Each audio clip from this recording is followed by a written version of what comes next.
Hey boys and girls, this is the continuation of the front side of your Chapter 12 guided notes. We will be starting down at the boxes where it shows 6 different types of energy. First, we have thermal energy.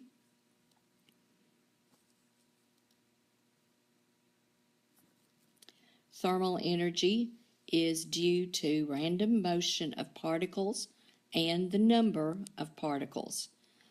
You can see in the diagram in the picture particles which show the longer arrows mean higher speed, so the longer the arrows, the faster those particles are moving. So because movement or motion is involved, this would be a kind of kinetic energy. The second type of energy is chemical energy. This is the energy of compounds that changes as the atoms rearrange. So you can see a picture of batteries. Batteries contain chemicals, and those chemicals rearrange to give us the energy from them, as well as food that we put into our bodies. And because there's no motion involved with this is considered an example of potential energy. Next, we have electrical energy, and this is simply moving electrons. And this can be both kinetic and potential. If you have a computer plugged into an outlet, but the computer's turned off, that would be potential energy.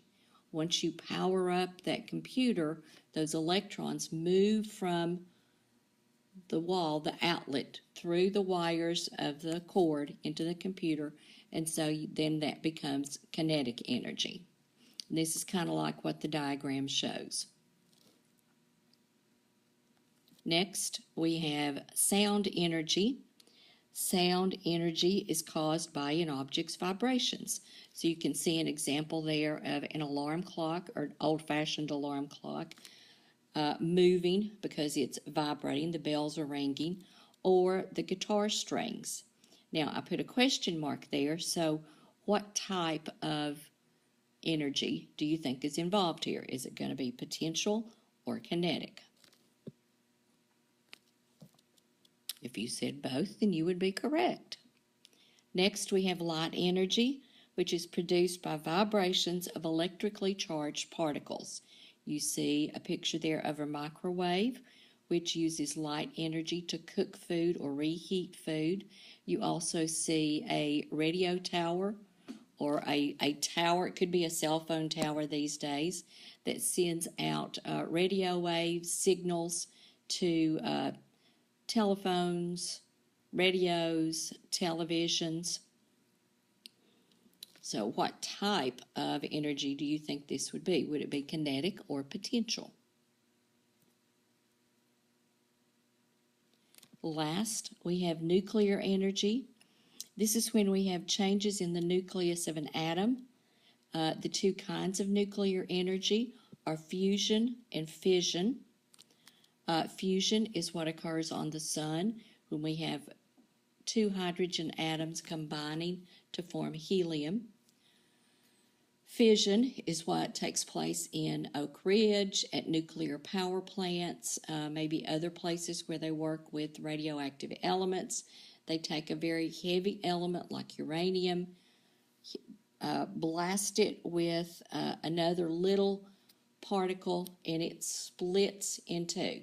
So fission breaks apart that atom, and with fusion and with fission, even though we're talking about a teeny tiny atom, there is an enormous amount of energy that can be released. Of course, with all of that energy also comes the hazardous part of it, with the radioactivity, radiation, things like that.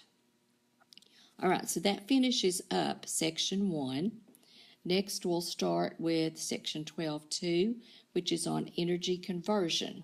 Now, this starts on page 354 in your book. Energy conversion is a change from one form of energy to another. So it's just simply changing one kind of energy to another. You see energy conversions or take part in energy conversions all the time, and you probably don't even realize it. A skateboarder has potential energy when he's at the top of his jump, or what they call the half pipe. They show you a nice picture of this in your book. That gets converted to kinetic energy as he falls back towards Earth.